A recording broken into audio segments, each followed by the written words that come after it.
taking a life and giving life? Fighting and living? I wasn't looking to fight to the death. Hi, my name is Evil Adair. You may know me as Sheva Elamar from Resident Evil 5 or Elena from Street Fighter 6 coming out June 5th. And you are listening to the #1 podcast in Hawaii, the Kasanova Podcast.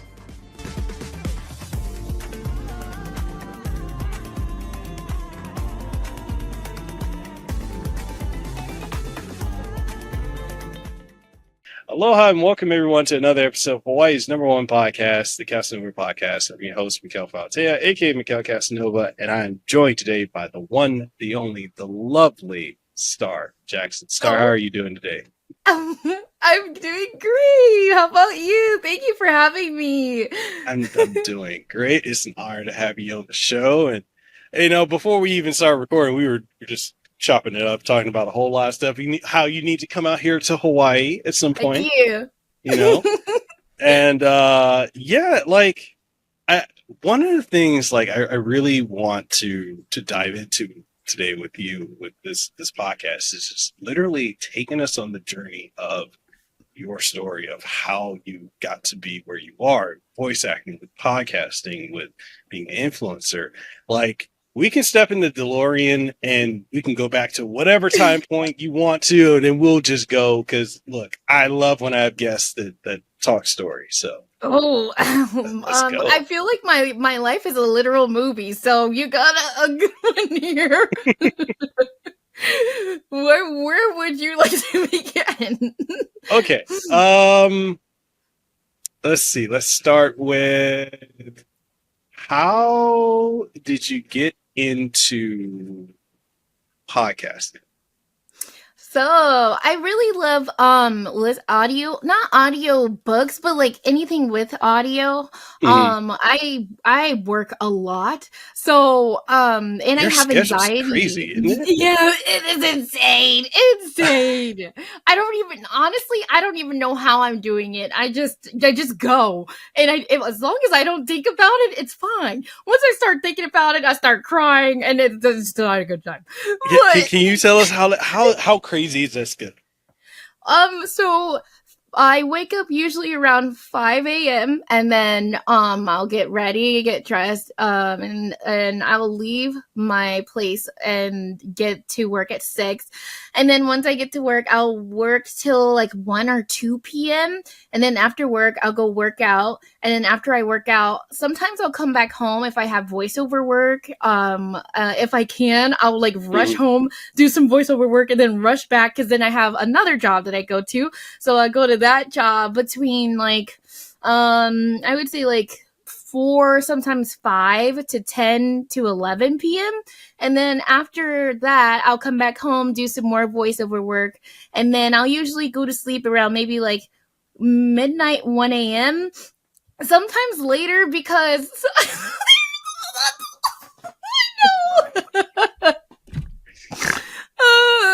but it's only 5 days a week, though. Only 5 days a week. I told myself at least 2 days off while I'm doing this, but so I give myself at least 2 days off. But even on those days off, I still do voiceover work from when I wake up, which is 6 a.m., 7 or 5 a.m. sometimes, to all the way till midnight. So I still feels like I'm working, even though I'm doing voiceover work and content and creating and things like that. So yeah, I'm just trying to save up while paying the bills at the same time, and that's why pretty much why I am doing it. So we're slowly making progress. So hopefully I don't have to do this. I know I will not have to do this forever, but I've been doing this for a long time. So praying that everything goes good. But yeah, that's the schedule. Oh my goodness. No, but you know what? That right there, I respect it, because that is a level of discipline that the majority of people do not have. And there will be people who be like, "Oh, this easy, I could do that." And it's no, you couldn't. It's until hard. you actually do it. It's hard. And one of the things like I really like that you said is like when you don't think about it, you're just doing it, because literally when you think about that kind of a schedule, it's like that can get to you. You know, like I feel like your schedule is very similar to mine. Except I get up at 2:30. That's the only difference. And then I go to sleep around like 10 p.m., 10:30. Oh my But goodness. I understand. That's a schedule. You understand. And after a while, I feel like it becomes like kind of like habit at that point. Yeah. Like, you're not even thinking about it. You're just in automation. Like, all right, time to get up, time to go do this, kind of time to do that. And right? It's not easy. But It's I not. respect it. Thank you so much. That means a lot. Like, especially with like inflation and like everything else, and then COVID and everything. Like, ever since COVID, it's been because I got laid off from my job because of COVID, because I was a server. So I remember when it happened. It was insane because I was hearing people like customers talking about it, and then before I knew it, the next week I'm closing down the whole entire restaurant, and they're like, "Hey, you got to get out, go find another job because everything's shut down." And then ever since then, I've just been like trying to grind and survive. So hopefully it can get better, but it's been a journey for sure. Wow. No, and that's crazy. Like it doesn't feel like the shutdowns of the pandemic were that long ago. Right? Just like 4.5, almost 5 years ago now. But like I feel like in our lifetime, never would we have expected something like that to happen. And the amount of people that were laid off, like, it's crazy. And it's just with the inflation and everything, like, it hasn't bounced back, in my opinion. Yeah, okay. I thought it was just me. Because I was like, am I the only one going through this? But honestly, I feel really... I was talking about it like last week, actually, because I was talking with friends, and it was really hitting me last week about doing this and like still doing it for so long. And I'm not the only one that is struggling, and that makes me feel even more bad and sad. I'm like, I would rather be the only one struggling, and I don't like seeing other people like having negative $6 in their accounts and picking and choosing when they need to feed their kids over like, like it's just a lot. So I just hope, I'm praying like everybody can just get money and to be prosperous and live a beautiful, wonderful life, because we all deserve it. Honestly, like, we should not have to work so much, so hard, just to, not enjoy the fruits of our labor. I swear, but it's gonna happen. So I keep that in my heart. So it's insane, but no, and it's very true. I feel like so many people, we get caught in the rat race of just hustling and grinding and trying to make ends meet, that I feel like a lot of us can forget, hey, we have a life. We need to live it. We can't just get stuck just doing this. And it's easy to get caught up in that trap of just work. And then like, all right, take time for you, go to a spa, go and do this, go do that. Like, whatever it is you need to do, take time and prioritize yourself. Like, that's very, not only good for your overall health, but for your mental health too. Like, exactly. I'm a very, very big advocate for like importance of self-preservation and mental health. So. Right? And before you know it, like all that working and not enjoying it, like before you know it, you're like 60 and you're time to retire already, so the time is flying like crazy. And I don't know, it's just, and it's also good to show younger generations as well, like you shouldn't have to work all the time just to work. Hold on, you want to be generations able to, you cannot look okay, I'm gonna say this. No, you can reach to the screen and slap me if you want to. You are very, very gorgeous. And I get the impression that you are you 19? You look very we'll young. We'll just say that. Yes, I am 19. Okay. We'll go with that. Go ahead. I'll have you guess actual, but we'll stick with 19. I like that age. It still feels like I am, honestly. The craziest thing I'm finding, because I'm 36, I'll be 37 this year, and I'm just like, wow, like you mentally, blink? Yeah. I feel like, wait, what's going on here? It's like I was just 27. Oh wait, I was 16. I had someone say to me when I was streaming last week, they're like, "Bro, can you believe it's been 20 years since we started college?" I was like, wait. Run that back. It's like, what? You mean 20 years since we started middle school, right? He's like, no, college. I was like, oh. Right? Yeah. Like, I thought it was just me. I feel like I'm in Bizarro World or something. It's just this flow of time is so weird. It's insane. And then I feel like the older you get, the faster it goes. Yes. Like, how is this year almost over? Like, right. I feel like we just started, right? We just like celebrated the new year. What is happening right now? It felt like yesterday was 2025. We had the fireworks and stuff. Like, what do you mean? It is insane to me. Like, August already. Oh my gosh. Yeah, it's crazy, like how literally, like you were saying, like the flow of time is just, it's going quicker and quicker as you get older. But things that, like, okay, so I look at this and it's funny. I remember when I was a teenager, God, I feel old saying this, but I remember when I was like a teen. And back then, in my day, like when we had music for every emotion and what we were going through. And so I remember having the CDs on the top of, like, when you're driving your car, you had all the CDs and the this thing. And, were you an emo kid? Yeah. You were. I was. So was I. I was. I had the dark eyeliner, Yeah. the shaggy dog, jet black hair. Like, I went in, like, the Linkin Park, Paramore, like.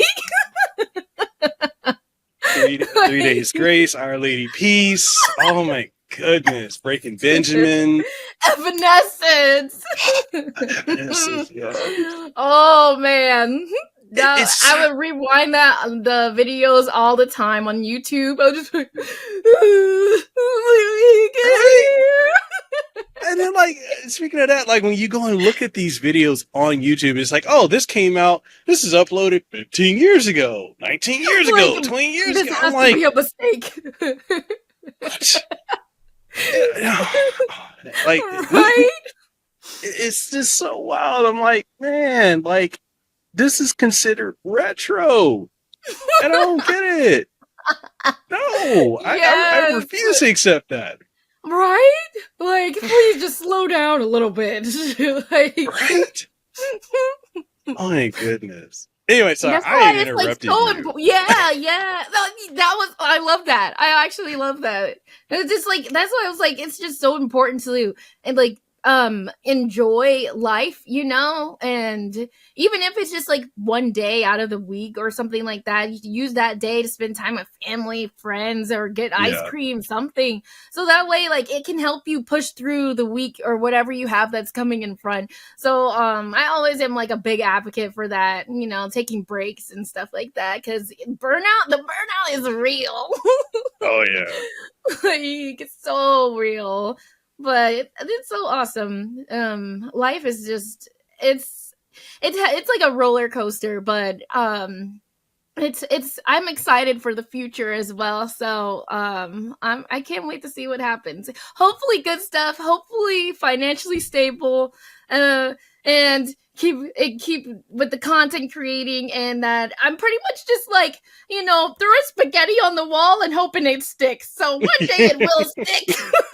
One day. So I gotta, okay, so you're very positive. Like, your optimism is infectious. It's coming through the screen as we're talking. How did you get to that? Like, have you always been like that? I think so. I think so. Even as an get emo asked kid? this so much. Even as an emo kid, because I would be like an emo kid, and I see somebody over crying to me, like as an emo kid, I'd be like, "You all right? It will be all right. Go back to crying." I don't know. Honestly, I feel like because I grew up on like with Disney princesses and I was obsessed with them. I actually have like a leg sleeve of almost all the Disney princesses. I'm hoping I can fit them all on my leg. We'll see. But they were really a big part of my life. So watching them go through like their trials and tribulations and stuff, and wanting to emulate them, and they were always so positive and happy, even through like the rough times, and and seeing how they would impact other characters' lives, and just leaving a good impression on and making like a domino effect. It's really it was like it really stuck with me. So maybe because I always think about it, because I get asked that a lot, and I'm like, I don't know. And then I spoke with a friend about it as well, a new friend, and they were like, they genuinely was like, I think it's just you just are that. And it's clear to see how it's not like a facade or anything like that. It's just who you are as a person, and it bleeds off into other people. And I'm like, that is awesome, and I love that, and I love seeing it happen to others, and it makes me all happy and gooey. No, I love that, and I think we need more people in the world with your energy. That to me, because I mean, you see social media. Social media is either yeah. It can be a lot. So much. it can be, and it's crazy. Like, I feel like, again, I'm dating myself by saying this, but I feel like there was a point when social media was fun, and it just hasn't felt fun for years now. And it's just, I go in there, I look at, there's a new anime, there's a new game, there's a new show, and I'm like, I'm excited. And I go in there and I go through the comments, and I'm like, ugh. All right. Right? Like, why can't we just all be happy and get along? Right? Like, is it, and I feel like maybe there are some aspects of it where I'm just like, okay, can people, okay, if something's not for you, okay, it's not for you. But to like people, I guess people hate watch, and when it comes to games and anime and TV shows and all this other stuff, and I'm just like, but you don't like it. Why are you participating in it? Like, true. It's just, I don't know. It's like an engagement thing, I feel like. And then also the algorithm is like, it caters to that for some reason. I don't know. It's just like even with the news. And my mom told me this one day. It's like it's always negative. It's always like bad things, because that's the things that sell, which is so bad. But I was like, that is kind of true, because most of the time it's about like bad stuff, or about hurricanes, or about like the weather. But anytime like a small like good thing comes on, I get happy about it. So I feel like it's just like if it's like a cultural thing, maybe. I don't know. I feel like if we just throw some good stuff in, and then slowly maybe acclimate, I don't know. But I hope it gets more like happier soon. That would be nice. I feel like it would quite literally make the world a better place. Honestly. No, I agree. No, your mother's completely right when it comes to like the news. So like, giving a little background on myself, I went to college to get a degree in marketing and journalism. And one of the things that they were teaching me when I did my apprenticeship and I started working with the news outlets out here was, you got to have something to get people to click on it. You got to have something to get people to read. You got to get something to get people to watch. And they're like, positivity just doesn't do it. it's got to be negative. And I'm just like, what? Oh, ugh. man. And yet I see it as a content creator. I'm like, I'll look up a game or an anime or a TV show, and the first thing that is at the top, it's always at the top, is it's always something super, super negative. Yeah. And it's like, it's hard to find like nuance or something balanced. It's just negative. And then if you find a positive one, it's like buried. And right? I hate that. I really hate it. And then it's like the same thing with comments, you know, like when you could like a person can have like so many like good and positive comments and like, but then you see like the one negative comment and it really sticks with you, just like, and then it makes you like think about it all the time and stuff like that. But then there's so many other comments that are like uplifting and positive, and it's just so crazy that like it just works. It just, I hate that that works, but So I gotta ask you, since you say you're working on trying to get all the Disney princesses on your legs. Yes. What got you into tattoos, and how many more do you see yourself getting? What did get me into tattoos? I feel like I would see them all the time on like online and where maybe Instagram. I would see tattoos. That's how I started looking and seeing it on other people, and I was like, oh, that looks cool. And then I got my first tattoo on my back, and it was of my name and a flower, because my mom was like, that'll be cute, you should try it. And I was like, okay, I might as well try it. And then as soon as the ink hit my skin, I was like, I gotta get more. I know. It was like an addiction ever since. And then I wanted to come up with something that really like, because I hear all the time, like, always get a tattoo that's meaningful to you. So when anybody asks, you can have sometimes, but I like tattoos that have no meaning. You just like it too. So I want to do a couple tattoos like that. But most of my tattoos are actually, they have meaning behind it and they're just fun. So I feel like I really took the time to have the ink on my skin that I do now. And I don't know, I just really love them. Anytime I go out, sometimes I'll go out and I'll see someone like look down at my leg and I'm like, what they looking at? And then I'm like, oh yeah, I have like a big old piece of art on my leg, and it's so cool. Like, it's literal art on me. I'm like a walking billboard for my tattoo artists. They're like, they give me discounts all the time. They're like, thank you. So it's so fun, and finding new stuff to add on your body. The worst day is gonna be when I have no room, but we'll cross that bridge when we get there. So what is your when you've got your first tattoo, like, what was your pain tolerance?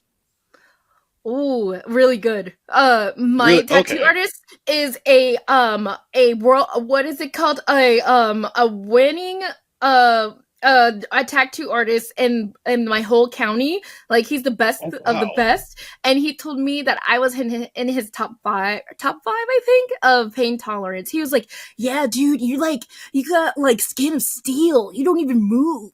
And I was like, thank you so much. I take pride in that. I do not move. Wow. Yeah, so see, my pain tolerance is really good. Okay.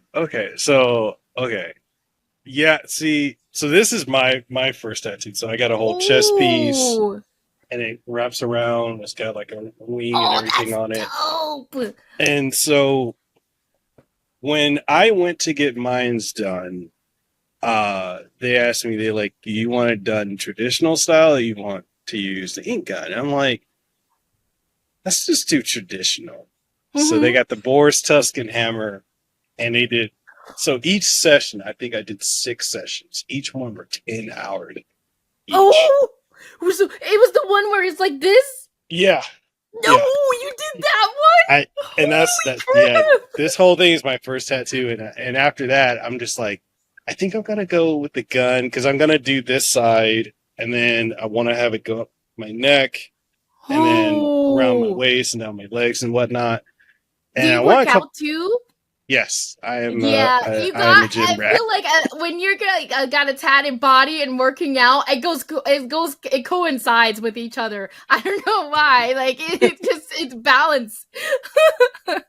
Yeah, That's so cool. it's one of those things because like when I got this, they're like, you can't work out too hard. I'm like, but I'm in the gym for 2 hours. I know. Like, what do you mean I can't? What? But no, it didn't. But yeah, oh yeah, my artist did tell me that because he was like, I need to wear pants or anything because it's literally a wound. So yeah, you don't want to get it like a staph infection. I think he said it was called or something like that. What's that thing like you can put on like the derma shield or something? Oh yeah. So for the last part that really hurt was I'd say probably around here. Oh yeah. Oh my god, the bone right there. Oh, dude was like, bring it back, and I'm just like, he's like, "You okay? No, I'm good. I'm good. Just go ahead, knock the arm off. Wrap it up." Yes. I think my most painful one was on my stomach. That was a big one. I had to do like 2 sessions. Like that one, I can take pain, but that one was bad. But I didn't say that I was ready for the session to stop. He did it, and I was like, "Oh, that's fine, no problem." And in my head, I'm like, "Yes, yes, yes, yes, yes." How long was that session? When you got that one done? The one on my stomach was like, I want to say like maybe like 4 hours, maybe. Mm-hmm. Maybe I think 4 hours, and then another 4-hour session, and then my leg is a lot of work. So I don't even know how many hours on, because I've been working on it for like 7 years. I think we started. Wow. We started for a while because he's going into like detail with it. We're adding color now. And then the next one is going to be I think Snow White. And I have Princess Tiana, Moana. I have Moana was the biggest piece on my thigh, and that's what we started with because she was like the most impactful to me, and she helped me start my journey actually from watching Moana. So I wanted to have like her and the chicken and hey and so I have him on my leg just looking like this. And I have who else do I have? I have a Pocahontas, Jasmine, and I have Mulan. I did her in a different way than what she looked like in the animation, and we did like our own little thing with it. It's like her cutting off her hair. We just played around with the princesses, and I also did Tangled, Rapunzel too. She's like on the side of my leg, so and she's hanging from her hair. She's like swinging from her hair. So whenever I'm swinging my leg back and forth, she's like swinging from her hair. So he's so creative, and I just love like combining. That's why I love storytelling, because it's like combining like ideas together. It's just like dude. It's super fun. See, that's one of the things I feel like when you get a really good tattoo artist, like you almost never want to have anyone else touch your work, because like that relationship, that connection you have is like, yeah, like I trust this person. Whatever they decide to design, or we do something in collaboration, I trust them to do it. Like I've had other people like, oh, why don't you go to this artist? It's cheaper, or go to this one that's really creative. I'm like, yeah, no, I like my tattoos. Right? I honestly feel the same way. It feels like weird. Yeah. It's like, nah, I'm okay, but I have two because I had one because he's so like known and he's so popular. He Hmm. books out a year in advance. So whenever I get a Wow. tattoo, yeah, it's bad. That's why it took so long now. And so whenever I book a tattoo, I try to like plan in advance. So but he's always booked out a year in advance. So I had to wait a year to like get everything done. Sometimes we'll do like a couple months, we'll plan it out, but I'm hoping to get it done within like the next few years, hopefully. So Hey. that's why I was like, I'll wait for him, just like you said. Like I'm dedicated to him. But I also have another artist for my arm, and Hmm. I think she moved, so now I gotta travel to where she is. I think she moved to Georgia, so I'm gonna go fly out to see her, but she did my Dio tattoo. I absolutely love. I wanted him to say, you thought this was Star's hand, but it is I, Dio. But she was like, why don't we just cut his face and just anytime you grab something or anytime you hold something, you'll be like, hey. So we did that. I'm excited. I was really happy about that. This is my anime arm, so I want to put Aaron Yeager somewhere on my arm with his Titan Nice. form. I'm excited about that one. And then this arm is gonna be like African sleeve. And then my back, I was thinking about putting the whole cast of One Piece on my back. And Do then it. my neck and right here I'm gonna do like a phoenix. So I was thinking, like, I feel like because I relate to a phoenix, because anytime I'm like going through things and I feel like I'm at my lowest point, I just pick it up and like sprout from the ashes and keep going stronger than ever. So I feel like that's really like I feel really connected to that. So I thought like Yeah. putting it like the wings here, the head here, and like I feel and I'm so excited. I love tattoos. Oh, I love that. I love it. Yours I looks love so cool too. Like, oh, see, I want to experiment a little bit more though, beyond hmm just the tribal stuff, because mine's is a yeah. blend of Samoan, Tongan, Hawaiian, because I'm all three. I'm also Black and Dominican. And Oh, so I was cool. like, can you fuse this into one thing? And he was Yeah. able to do it. He drew it out and basically just my whole family lineage and whatnot. And so like the Oh, that's other, so cool. like I want to incorporate, some African, I want to incorporate some Dominican and such. I got to figure out how I want that to go. But Oh, it's definitely gonna do good. You could it's, probably do like you're gonna do it on the other side, or are you gonna like let it continue, or I like have a want to whole? continue.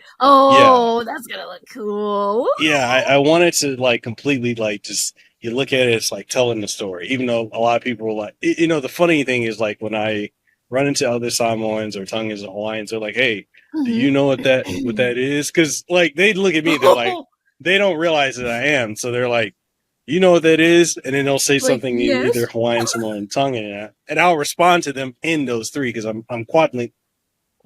Oh wow. 'Cause English is my So you're trilingual, third language. mm, so I speak five languages. Holy what? That is English is so my cool. fourth. Yeah. So like my Oh, first that's one language of my was dreams.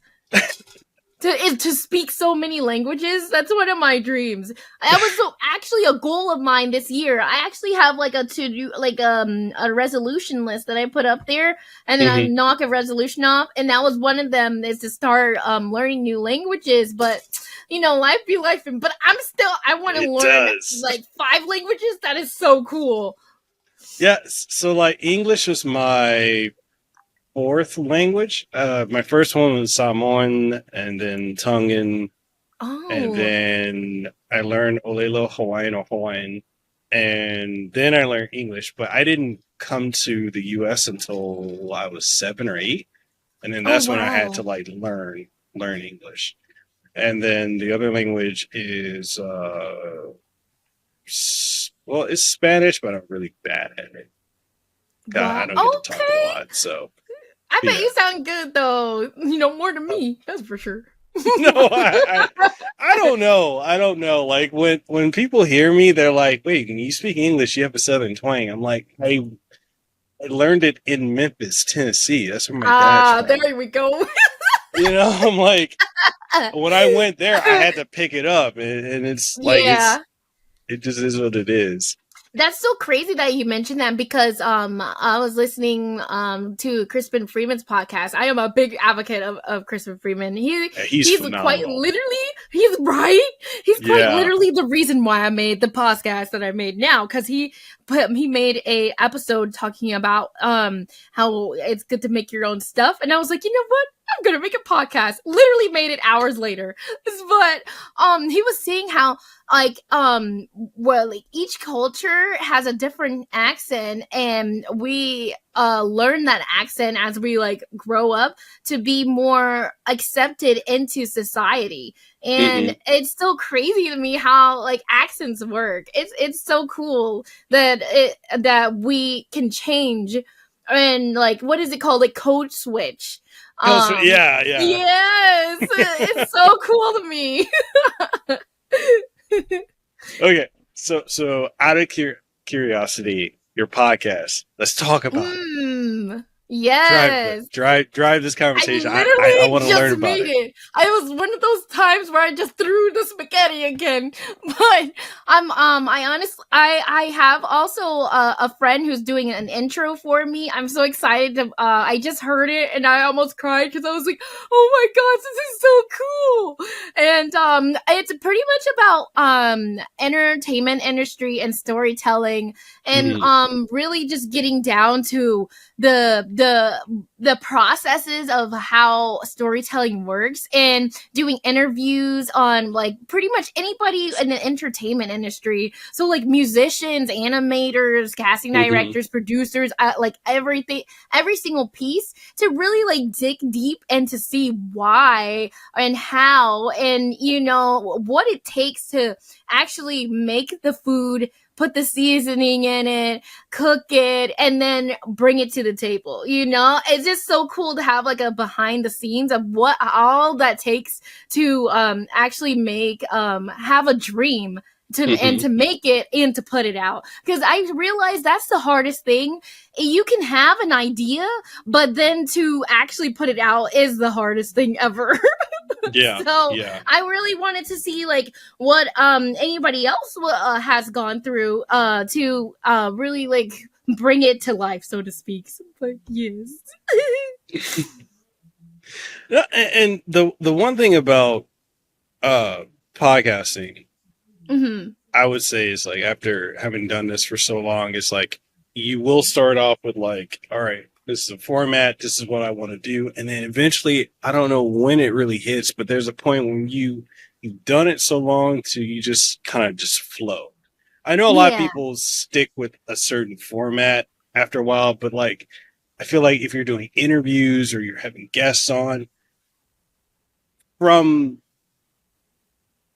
some of the stuff that I've learned from not only my audience, but working with YouTube and Spotify on a professional level with certain stuff that they do, is so that cool. People love just being that fly on the wall. People have the conversation, and it's just watching.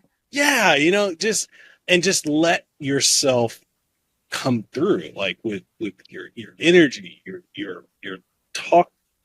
Well, not your, obviously you're talking. Your thought process. Talking is a big thing. It's just one of those things where it's it's so crazy how, especially for me, I'm looking at this, I'm like, wow, podcasting has changed so much. I remember when I started, very few people were doing podcasts, or you had the upper tier podcasts, and then everyone else is kind of doing their own kind of thing. And then now it's everybody's got a podcast, and some of the people, because I do private consultations for creators and businesses and such, and so I have people that ask me, they're like, how do I stand out? And I'm like, here's the simple solution to standing out. I'm like, does anyone else have the same type of fingerprint that you do? Exactly. And they're like, you get it. No. You get it. Then you stand out. Exactly. It's just like with voice acting. I always like say like being self-aware is and knowing who you are is like the biggest asset you can have, and just really knowing who you are and then expanding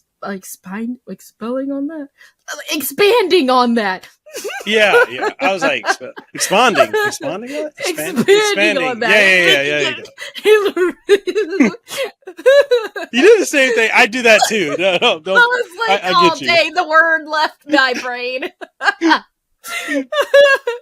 But it's honestly so true, because I didn't even know that I had a raspy voice until like a casting director told me. And I was like, really? I do? And then you know, listening back to my voice and hearing, like, knowing that I sound like a teenage boy really helped me too, to find like character types that I resonate with. And that was like a good base on how I could level up from other stuff. And, you know, just knowing like who you are, it's such a, you think it wouldn't be like, oh, I know who I am, but like really knowing who you are, what voice you portray is a big thing. So so okay, how did you get into voice acting? Like I'm curious about that. And you're also in Gear Slayer. Oh, I am. I am. Oh, so let's see. Let's go back. So it's a crazy story. So, I would say like 6 or 7 years ago, I was on the hunt to find my biological dad. So I was like, I want to know where my roots, I want to know where I came from. You know, I was like, I did a search, and I found my aunt first. I think I found my aunt first, and then she told me about my biological dad, and then she told me about my other family members and stuff. And she was an actor, and I always wanted to be an actor. I think I did modeling when I was like 9. I was in like dancing classes when I was like 9. Everything like around that age. I was in swimming. I was in like a lot of sports as well. I was swimming since I was 6 months old, so I knew how to swim before I could even walk. So I was in a lot of stuff. I go back to it. So she said she was an actor. I was like, oh, that's kind of cool. How do you get into something like that? And she was just like telling me her agent, and she had an agent and she had a manager. And she was like, if you ever want to get into it, let me know. So I was like, yeah, I'm down. So she gave me like the contact information to her agent, and I started to book with that agent. Actually, now to this day, I still have them, but I haven't been seeing any stuff that's been coming out lately for me to audition for. But for on-screen acting, that's how I got into that. And I was doing a lot of extra work. I was an extra in this one what was it called? This show called David Makes Man.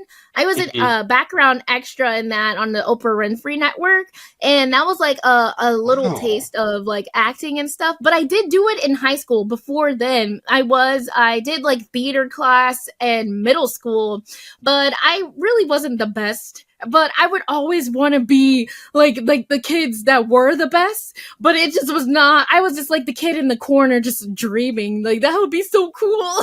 And whenever I remember this one time, I finally got a role in something, and I was a cloud, and I was like, I had like on a little hat. I was the best darn clown out there. And then it was so funny because everybody was like, that was my favorite part, even though you only had 2 lines.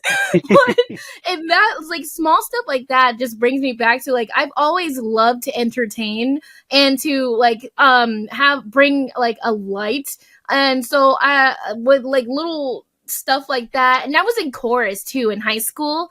So we used to do what was called Disney Candlelight. We would do that every year. I was in chorus for I think like 3 or 4 years. I think all 4 years almost of high school, and so we would go to Disney Candlelight, and it was pretty much in Orlando.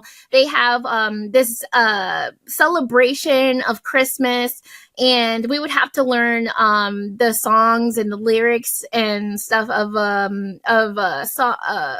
it was like a chorus, pretty much like a big choir. And schools from all across the state would come, and we would just sing at Epcot. And they would have a special guest there to host. And I remember that day, like it was yesterday, and being on stage and singing with other singers and just feeling like I felt like I belonged. I remember the lights being so hot on my face, but it was a good thing because it felt great, and seeing the audience smiling, seeing the little kids like do you think this? They're so happy. It just brought so much joy in my day. I was like, this is what I want to do for the rest of my life. I love performing.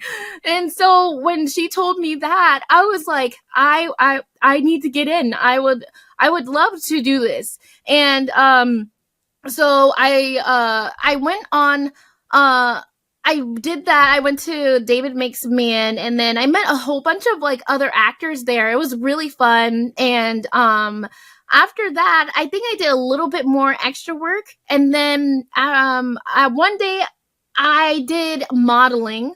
I did that for a little while too, but for some reason I could not really get into it fully because I am short and I'm a little bit stubby. So How tall are you? I'm 5'3", maybe 5'4". I'm like a foot taller than you. Oh my gosh. No. I'm so sure, but I really wanted to try because it seemed so cool to be like, in high fashion. I was in a couple runways and stuff like that. I was almost in New York Fashion Week 1 year before the year Hurricane Irma hit. That was when I was supposed to go. I went to New York and everything, and the fashion designer that was supposed to be there, her flight got canceled, and she was the only fashion designer that accepted diverse models, so like models who weren't in the norm. So I even tried to audition for other agencies that were out there that were looking for models for your New York Fashion Week, just to try it. I knew it was going to be a long shot, but I knew I wasn't going to get it because it was just like when I went into the room, there was like these big, tall, nice, slim girls, and I'm just over here like, oh yeah, this, I don't know about this. And I only brought wedges with me. Like I didn't bring like the real high fashion heels. So I knew it was a long shot, but for some reason, I still like to try. It's something in me that just like, you know what, just try it and see if it works. If it works, and if not, move on to the next thing.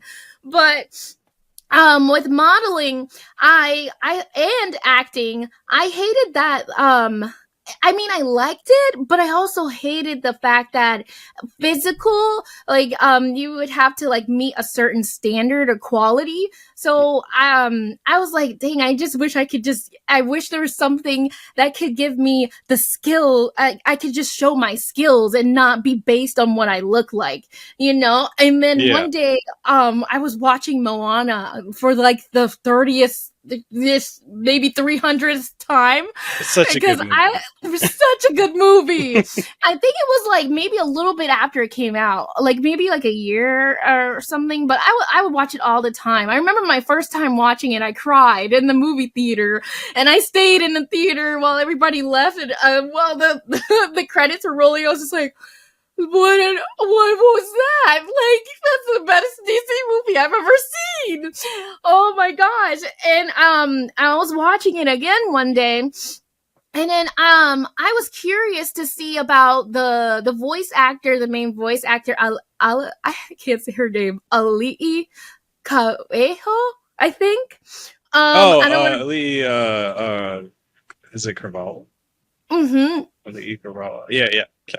Yes, yes. I wanted to see how she got in it, because I think I seen something where she wasn't an actor that they took from an audition or something like that. It was, she won something or something along those lines, like where it wasn't like in the norm, like they didn't go to an agency or anything like that, and they just like picked her. And I was like, oh, that is so cool. I wish I could do something like that, like be like voice a Disney princess. And then like the person that I was with at the time was like, why not? Like you could be it. And I was like, black people can't voice act stuff. Like, and then they were like, why can't there's black people in a lot of stuff. And I was like, and then I was like, maybe I've seen, like cartoons and, stuff. And I don't know. It just never really computed to me that, like it could happen to somebody who just was like, I would like to do this and I want to go out and do it. I didn't even think like that could even be possible. I know you had to have like connections, but how do you get those connections? And you have to like maybe be born in it or something like that. But then I was like, you know what?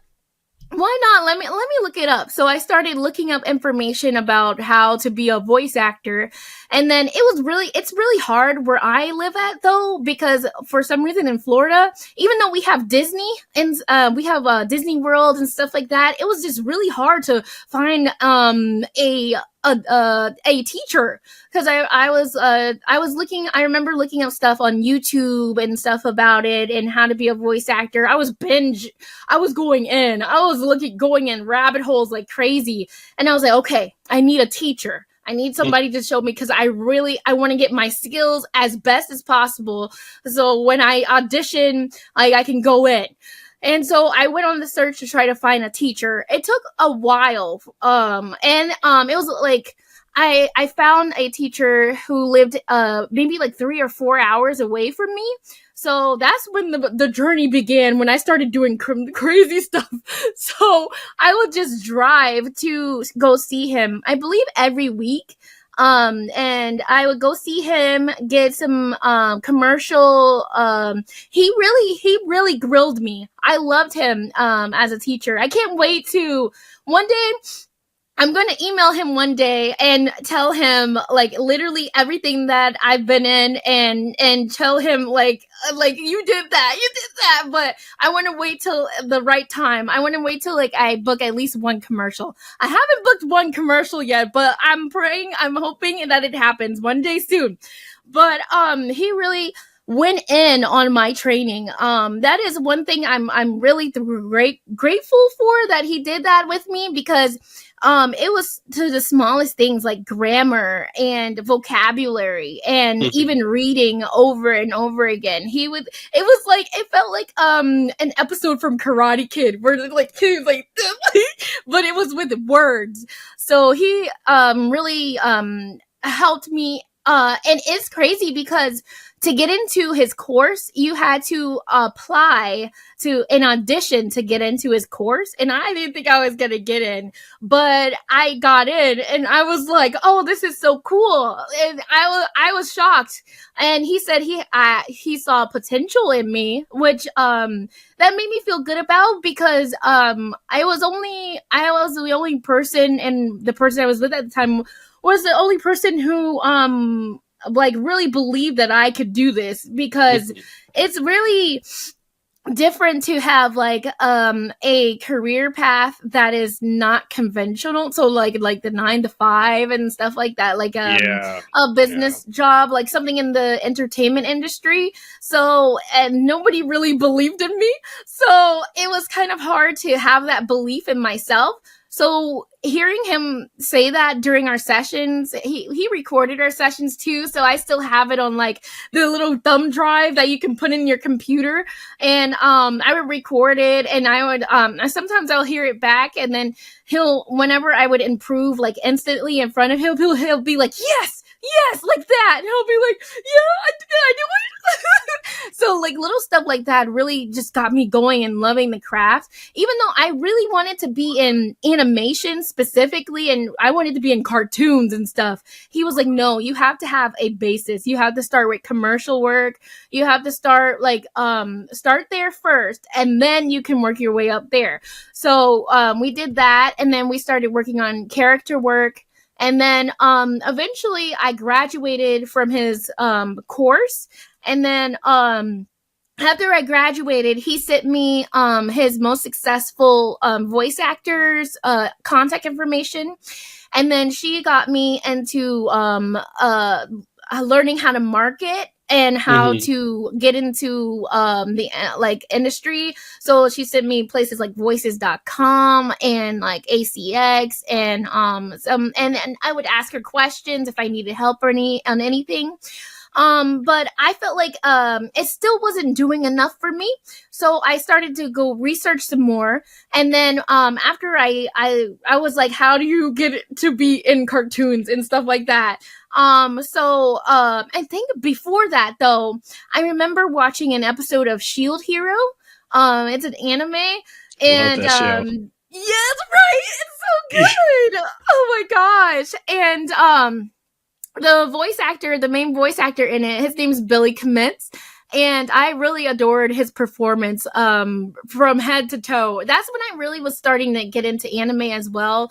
Watching anime really helped me get through life, because with working so many jobs and working so many hours and then coming home to just go to a different place and just escape for a little bit was just amazing to me.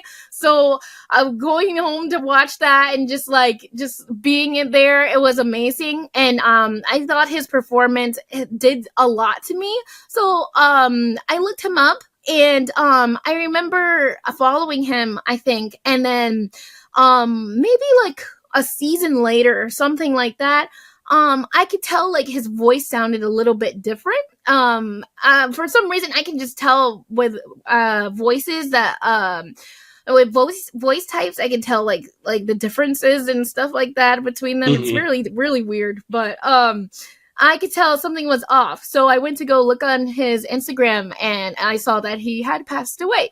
Yeah. And rest in peace. And that really, his passing really did something to me, because I went on like a search and looked up a lot of his interviews, like almost me. I don't want to say all of them, but I did look up a lot of his interviews, and I could not believe like a person like him existed. He was so sweet and so nice and so loving and so talented, and he really like helped me want to be in anime, like voice act in anime. So then after I did that, I went on a search to find an actor or a teacher who could teach me how to voice act in anime. So that's when I came across the profile of Morgan Berry. They are in My Hero Academia. They're in a lot of animes, and they had a course. I think they still have courses of a wonderful, amazing teacher, because without them, I don't know where I would be. But they really like had a beautiful course of how like a crash course of how everything works in the industry, what is the good steps to do, where to do it at. So when I take advice, I really take it. I take it and I use it, and if it doesn't work, I'll try something else, and I always, whenever I go with each teacher, each person I meet, each voice actor, anything like that, I will look at that advice and I will take it. So I did everything that they told me to do, and I started taking classes. After I was taking classes, I found out about, in one of the classes, I found out about, open auditions, with Bang Zoom. And, I was like, what is that? What are you guys talking about? And then they was like, oh yeah, you didn't know? There's like an open audition happening, in Chicago. It happens every year. And I was like, oh, what? And they was like, yeah, they picked one person, to go fly off and to go to California, and they get to voice act in a real anime. I was like, say less. So I saved up every last penny I had. And I flew out to Chicago. And during that time in Chicago, I met so many voice actors. I met the Bang Zoom team. And I fell in love.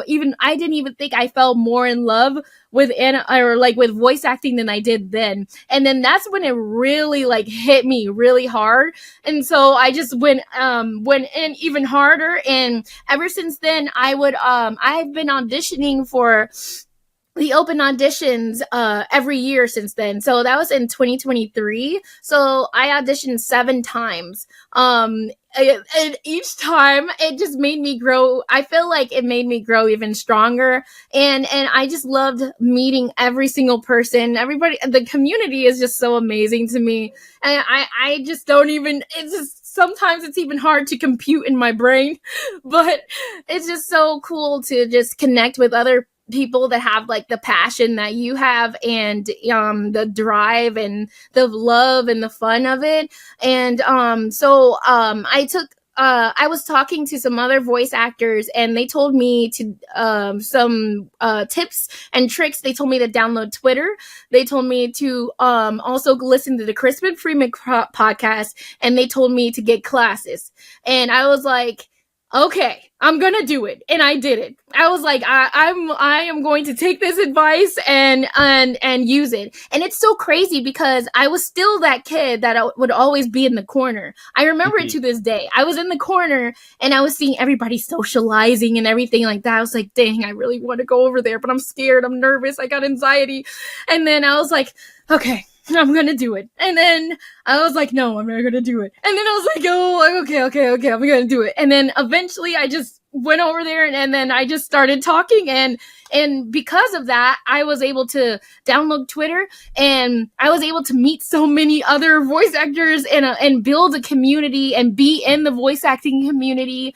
And I discovered the Crispin Freeman voice acting mastery podcast, which gives me like so many tips and tricks, and I'm so grateful for that podcast because it's taught me so much. And I take notes from listening to every episode. Like I was going in, I still am. I'm listening to it. I think I'm on my almost 3rd time listening to the podcast. So I really take every single thing to heart and I use it. The most thing I would say though, I did study a lot during that time, and I wish that I auditioned while I was studying, because I felt like it would have helped me improve more.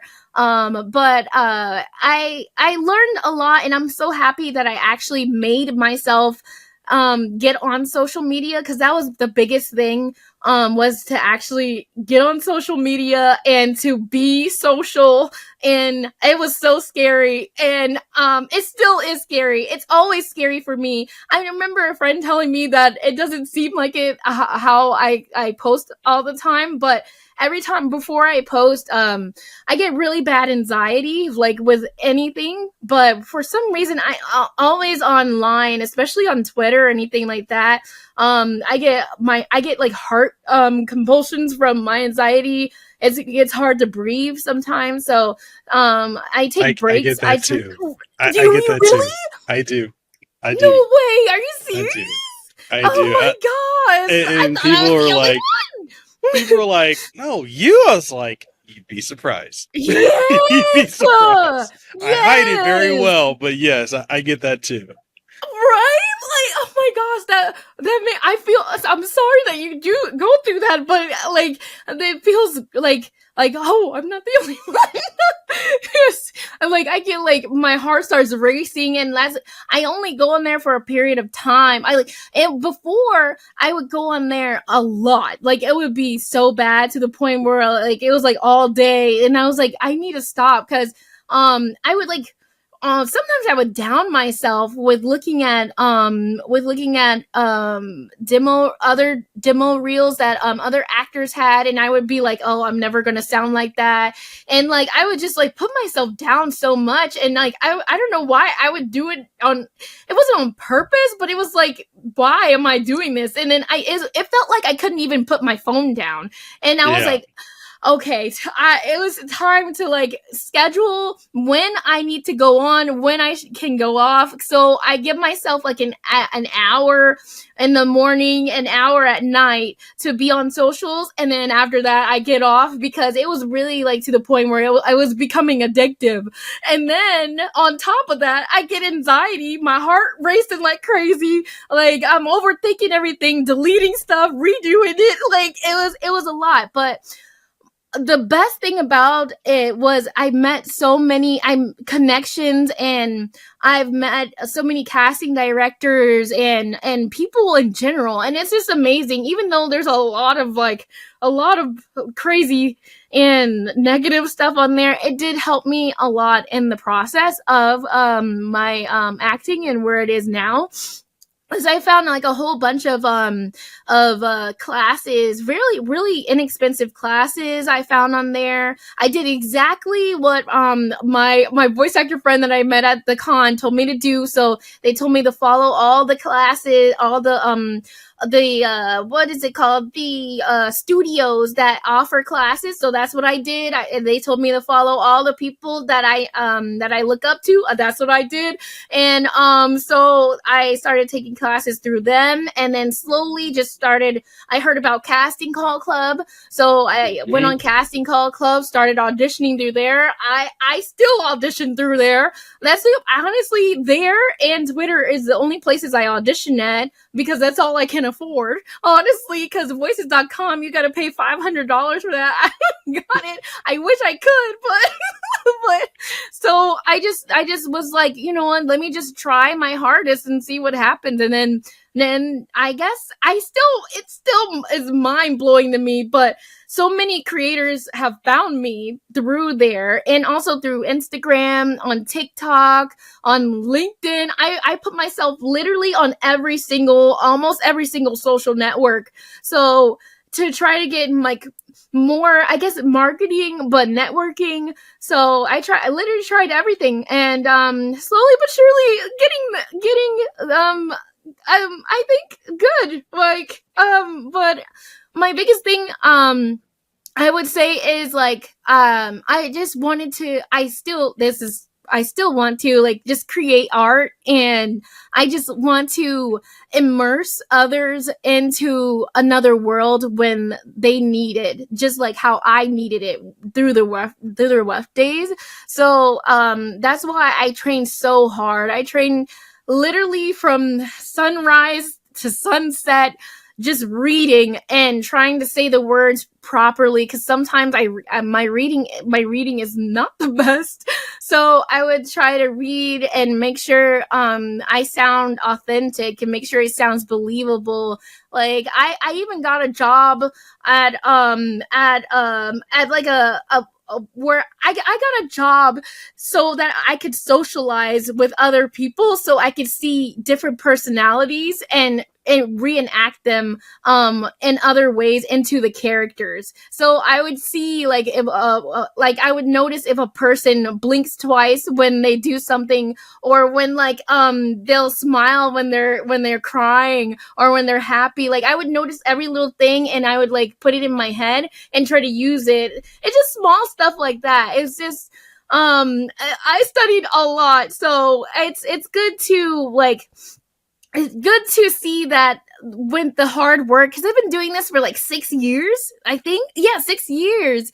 So it's good to see, like, you know, you always hear it all the time. It's like hard work, dedication, passion, you know, and it'll come. But it's good to actually feel it and to see it in that it does pay off. It really does. It just takes time and patience and the love of the craft, and I feel like everything follows through perfectly, and it's just been a journey ever since, and I'm loving it. It's so amazing. It's so scary, but it's also so fun.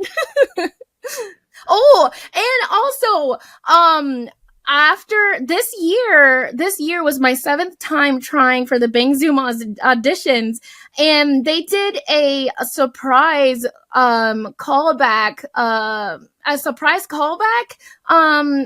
situation where they picked 5 people to continue to work with, along with the grand prize winner, and I happen to be one of those people.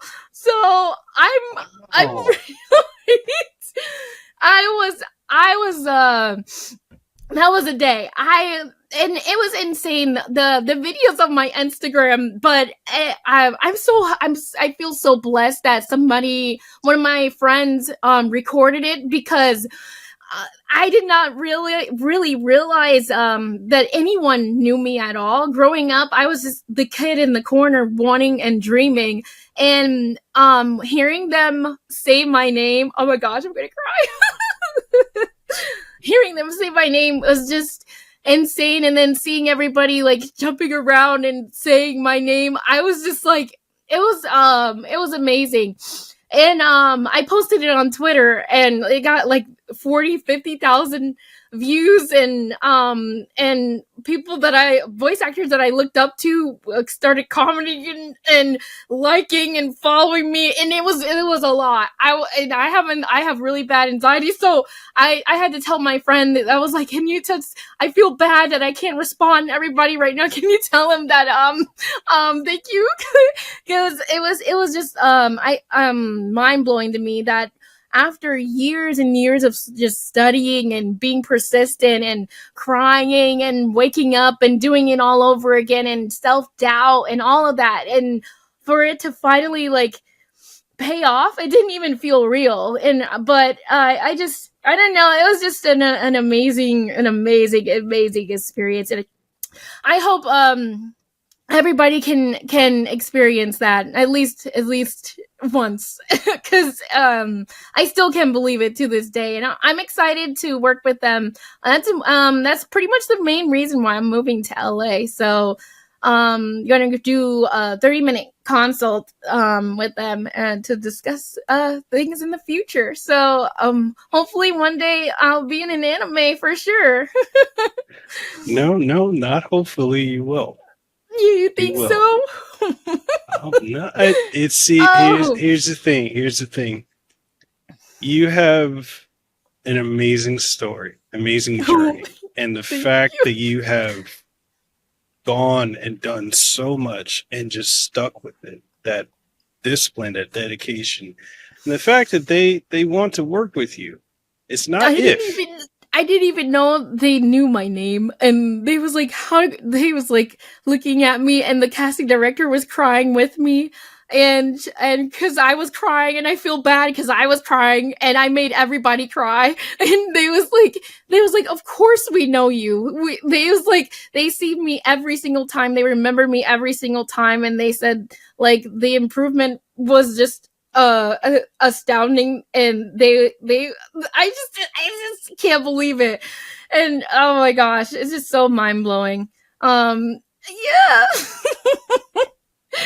But I'm excited for the future. I'm also nervous, honestly. I'm always nervous all the time. I'm always scared, but for some reason I still do it anyways. I guess because how Christmas Previous says is like you just grab the courage to do it anyways, even though you're like afraid. You don't know what's gonna happen, and you might end up, quote unquote failing, but at least you tried. That's always how I feel about life. You at least try, so that way in the end you can't be like, oh, I wonder what happened if I didn't do that, or if I did do that. At least you'll know, and then you never know, you might be living your dream. And that's why I always say, always chase your dreams. And if you don't know what your dreams are, start today and find out what makes you happy, what you really want to do, and just go for it, and just say, you know what, might as well. Got nothing to lose. I love all of that. Like, honestly, and I'm being completely serious. Like, you have been one of my favorite guests to have on the show. Like, don't say that because I will start crying. No, I'm being serious. Like, and I say that because like the level of authenticity, like, and your energy, the positivity, and just the dedication, is inspiring to me. You know, Oh. and I love hearing this, and I know that, you know, when people get to see this and when they get to hear it, it's going to touch people and inspire people to. I hope who so. may- That's all I ever wanted. You know, and one of my philosophies in life is to basically pursue the things that you want to do so that you do not have the what ifs. Like, what if I did this? But I'm gonna just fucking do it. Try it. Just try You know? it. Just Honestly. do it. You never know. You never know. You never know. And it's just so crazy because I know, like, I just don't, because a friend was also telling me, you know, it's like, not everybody can actually go for it and just do it and just try it. And I'm just like, I don't know. I feel like it's like, life is so short already. So like we were just talking about like how we're not teenagers anymore, but it still feels like it. We blink and like, you know, so like why not go for it? And you honestly just never know. And it's so fun. And it adds on to your origin story, honestly. So when that day do come, when you're on a podcast with Hawaii's biggest podcast, period, you got something to talk about. I never thought I would see the day. Honestly, it's just mind blowing to me, and I feel like, honestly, it's so weird how the brain works because it feels like I don't deserve it, and in a way, it feels like I'm like I should be working harder. I haven't worked hard enough, but I also think back to those times where I'm like, I feel like I had no one and I felt unwanted and I felt like I was just a tiny little fish, a tiny little guppy in a sea full of sharks. Like I just was like nothing. So it's just like I never thought I would see the day where it's like I see like it's happening, and I don't know, it's so mind blowing to me. I just really it's just like me, like I'm just like a dude. Like, oh my gosh, it's just like I try to work hard, you know, I try, but it's just it's amazing to me. So I'm gonna keep trying, and you know, I'll try because sometimes I'm just like, dang, I wish I didn't have to sleep so I could just keep working on my goals. But I know I have to sleep, I have to eat, I have to drink water. That's why I try to drink water, because I see Alex Lee, I look up to him a lot. I see him all the time when he's doing interviews. He drinks water, you know. So I when I saw saw him in Chicago, I think like 2 years ago, I noticed every single thing about everything. So I was like, why is he drinking water? Let me write that down. And then I was like, okay, so he drinks water, so his thirst stays hydrated. So if his thirst stays hydrated, he can do stuff more. So I got like a little bottle. I have to get another one because it broke, but I got like a little custom made water bottle, so that way I could drink water more. So it's because, you know, anything in a cute little bottle you'll want to drink out of. So I was like, let me try and get like a little custom made bottle. It says Star and has like little anime on it. So I was drinking water more, like just small little stuff like that. Like, and I feel like it doesn't have to be like anything, especially like because when I've noticed like a lot with voice actors, it's just like it is a lot of information that goes in, a lot of hustle and grind that goes into voice acting. And I always feel like you don't need to know everything in one day. And I used to think that I need to know it now and like try to put everything and stack it all in.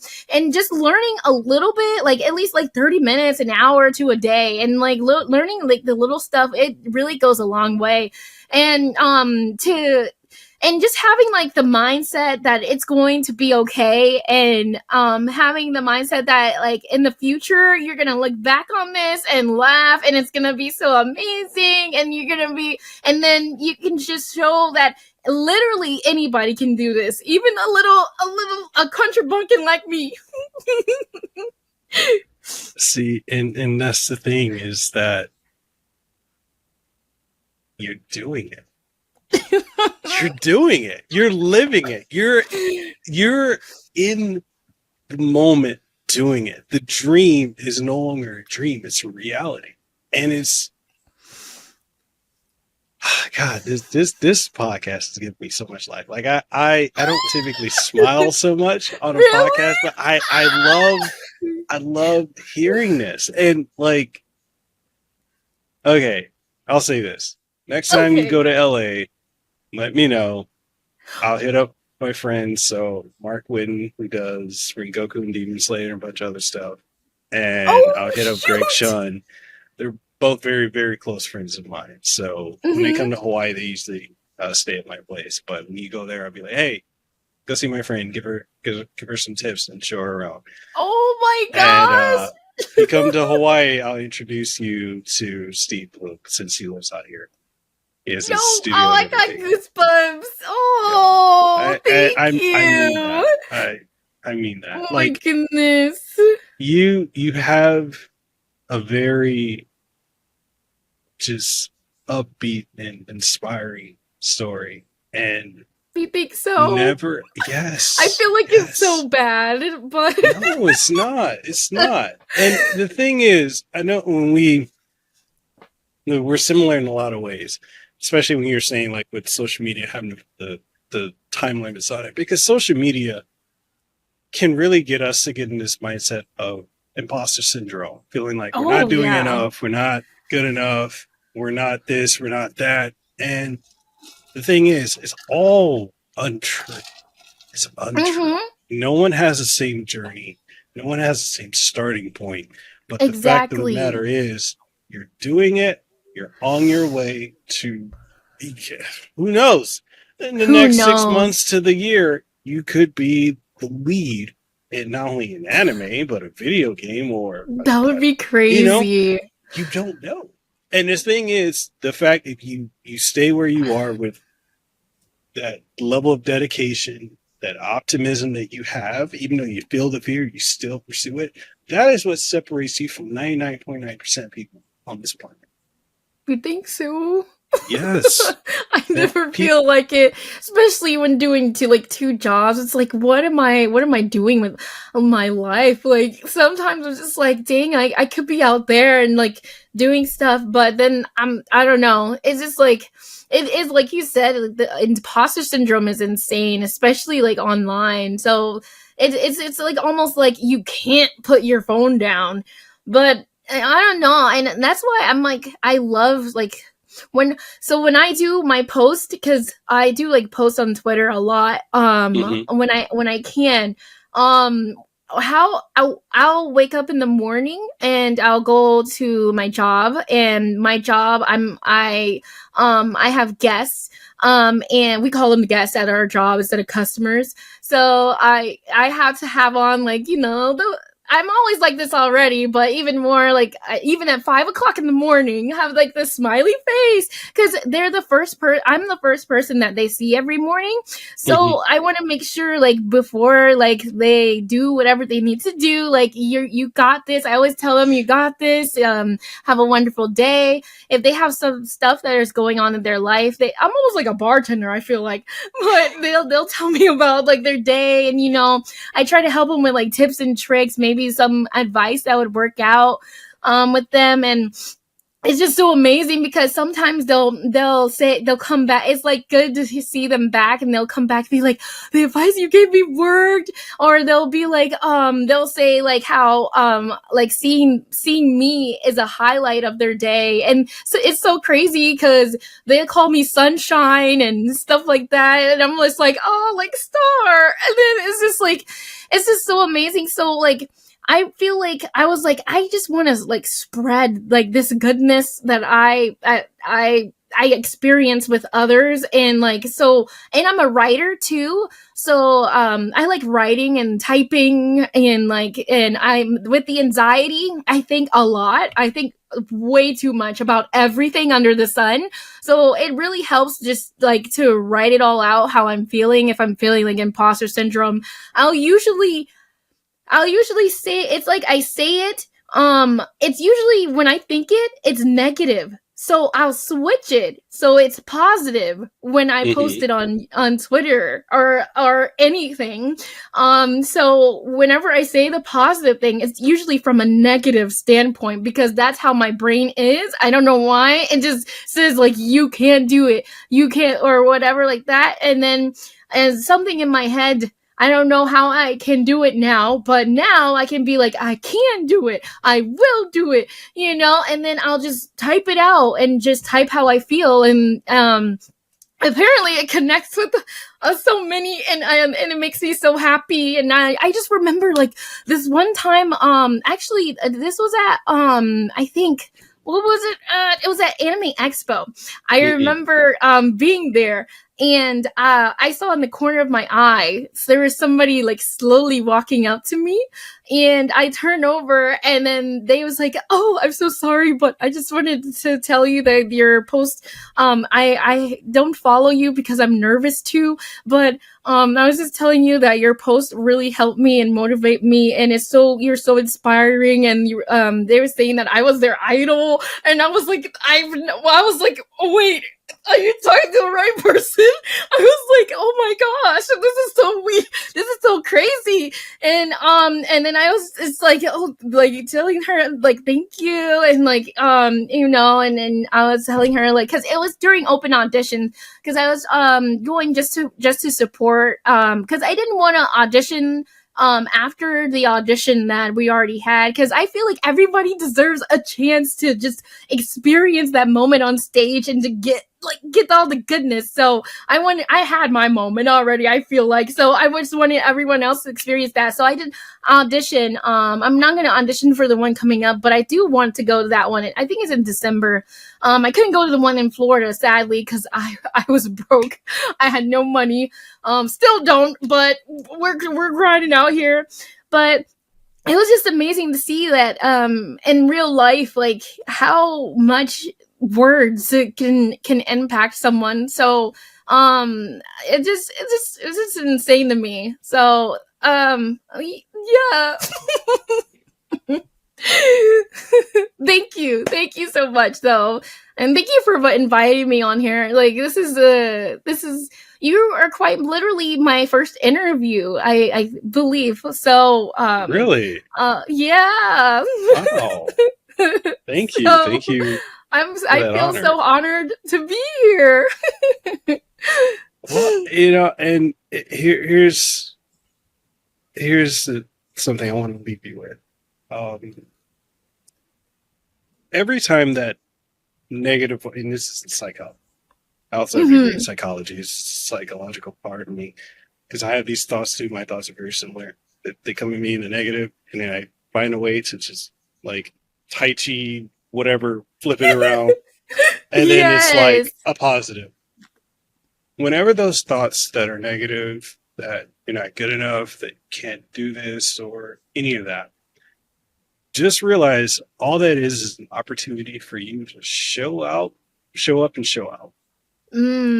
Just do it. And also look at the percentage of people who actually make the effort. It's very, very microscopically low. And the fact that you are in that small percentage of people that actually try and apply and do, that sets you apart. You have just hearing that is just like mind blowing to me. And it's, I know it's easy for us to get in our own heads, but like, just as you had someone say, you're their idol. You went from the kid looking at these other people like, wow, I want to do that, to now you have people doing that for you. So just keep doing what you're doing. It is working. You are phenomenal. You're incredibly talented. Keep doing what you're doing. Keep inspiring people. And as you know, with this field that we're in, the creation space as well as voice acting, it looks like astronomically huge, but it's actually small when you realize how many people are actually noticing what you do. That's true. And actually in it for the art too. Yeah. I feel like it's like a lot is I hate that it's like about the followers and on the likes and stuff. I know like the foundation that I wanted to have with my community, it was never ever about that. It was about the love of the craft.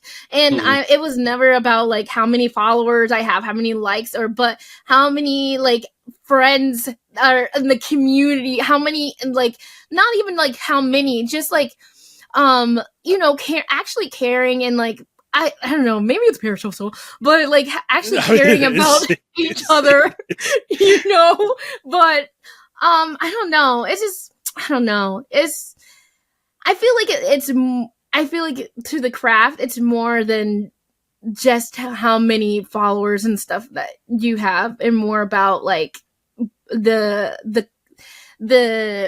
content or like the actual story, and to connect with others through the story, with the characters. I feel like that is like the biggest thing.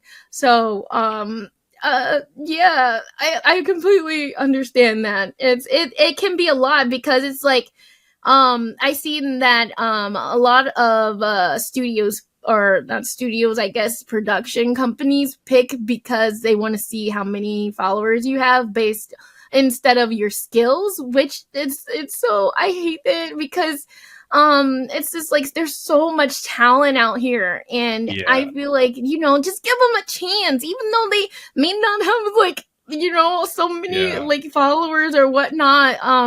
Just see those skills, I was talking with Troy Baker about that recently, and him and Jennifer Harrell, they're both like, we hate it. We hate this whole focus on the follower count and then the likes and all that, because it's inauthentic. It doesn't really showcase, the actual person's craft and their ability. Because there are people who are incredibly talented and may not have the metrics, and companies will overlook that. And that needs to change. That definitely does. Yeah. Change. I don't know, like, because I don't know. Yeah, it's just it's interesting to me. And I don't know. It's just, I miss when it used to be like about like just doing it for the love of the art. And I still feel like it's still there, it's here, and it exists really good, really like bright, and indie animation and indie projects, and just people just starting to create their own stuff and being like, what, let me just do it myself. And then like like Hell of a Boss and the Amazing Digital Circus and stuff like that. It's so awesome and cool to see like just communities coming together and creating so much art, and that's why I have so much hope for the future. And I'm excited to for the indie animation, indie audiobooks, indie everything to just keep booming and to keep creating more stuff, because it's so amazing to see, honestly. All right. So with that being said, because I want to respect your schedule. I know it's late where you are. It's like what, 6 hour difference. Oh yeah. So I know it's late where you are. Is there anything you'd like to leave the audience with before we go? This is so cool. Never give up on your dreams. And then if you don't know what your dreams are, make sure to, or one day just sit down and then see what makes you truly happy, and to just go for it. And you just go for it. You just never know. You may be on something that you never thought you would be on, or do something that you never thought you would do. And if it doesn't, you just find something else, and you just keep going and keep pushing. And that's really like, I feel like that's like the biggest thing with life. And when it's hard to not take it for granted, because each day we wake up is a new day to try something fun and new. So you just never know, and you never know who may be watching as well. So, and you spread it on, and it goes down, and it creates a domino effect, and yeah. I love it. Anything you want to plug? All my socials, if you want to come along on the journey, are at StarJackson369. And I have a podcast that I just started. And that will also be on my socials as well, because I'm still thinking of a name that I want to set in stone.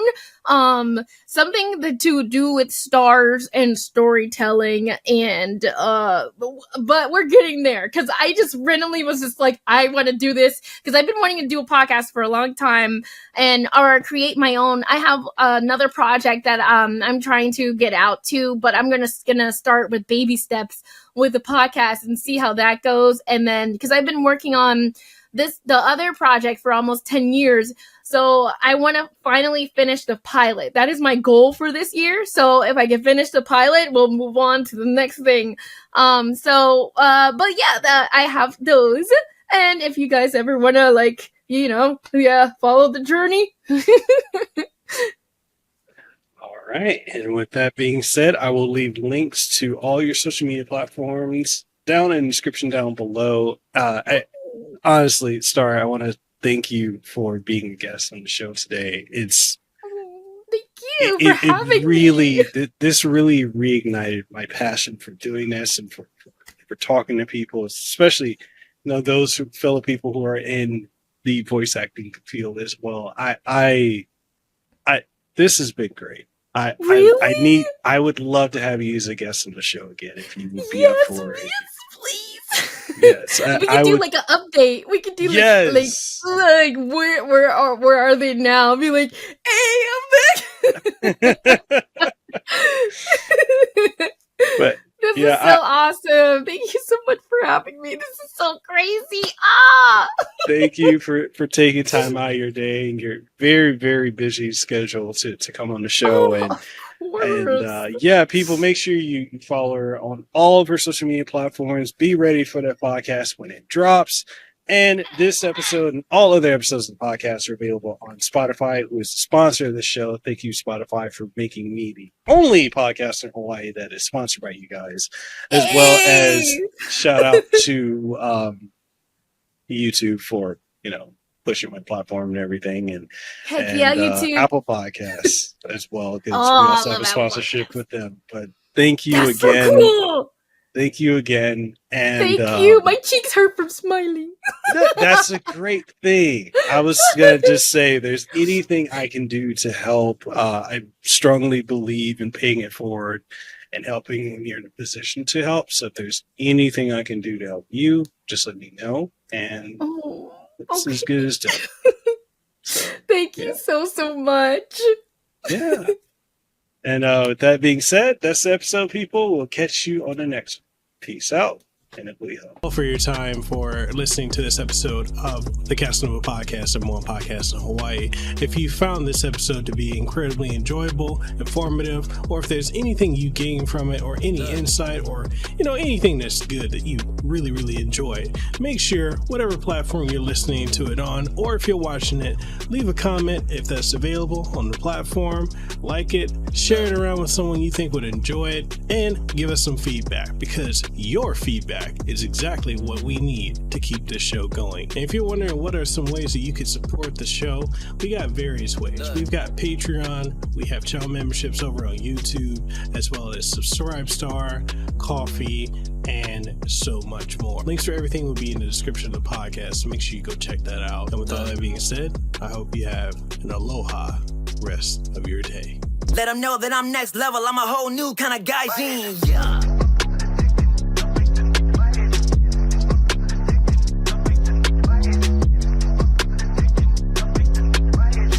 Yes, at the top spot, in case you forgot.